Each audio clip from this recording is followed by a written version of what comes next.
Өзбекстанның Сардоба су қоймасында дамба жарылып, аққан су Түркістан облысы Мақтаарал ауданындағы бірнеше ауылды басты. Елді мекендер арасындағы жолдарды да су алған.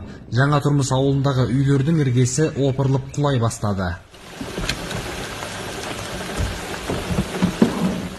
Осы Жаңа Тұрмыс пен Жеңіс ауылдары толық су ортасында қалды. Тұрғындары эвакуацияланған, шекараға жақын бір-біріне жапсарлас орналасқан ауыл халқының еккен егінін де су шайып жатыр.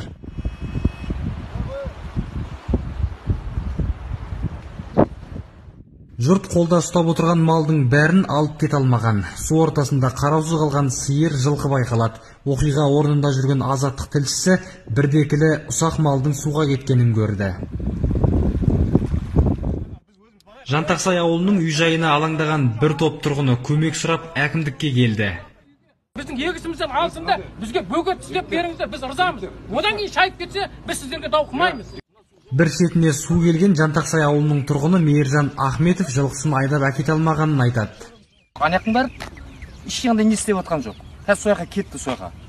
Ешқандай техника жоқ ояқта. Жылқының бәрі қалды анау. Мыналарға айтсақ біздің неміз емес дейді. Оны кім не қылады онда? Жеңіс ауылының басқаннан кейін су Фердауси елді мекеніне келе бастаған. Бала-шағасын қауіпсіз жерге көшірген кей азамат үй жайын, ауыл маңын бақылап келіп кетіп жүр. Бір апат жаланы сынағы екен. Қазір өзім келіп, ойымды документтер қалып кеткен. Қазір барып документтерін алып, өзімді шығып кете берем. Су басу қаупі төнген соң кей ауыл тұрғындары өз еркімен кете бастаған. Түркістан облысында төтенше штаб құрылып, жиыны 5,5 мың адам эвакуацияланған. Әуелде аудан орталығы Мырзакентке әкелінген жұртты кейін Атакент ауылына тасыған. Көбі Атакенттегі мектепке орналасқан. Әкімдік әзірге адам мен мал шығыны белгісіз екенін айтады. Паника жасап, кез келген көлікке мініп, жолға шығудың қажеті жоқ. Бәрі ұйымдасқан түрде, бәрі жаңағы реттеледі, қалпына келеді.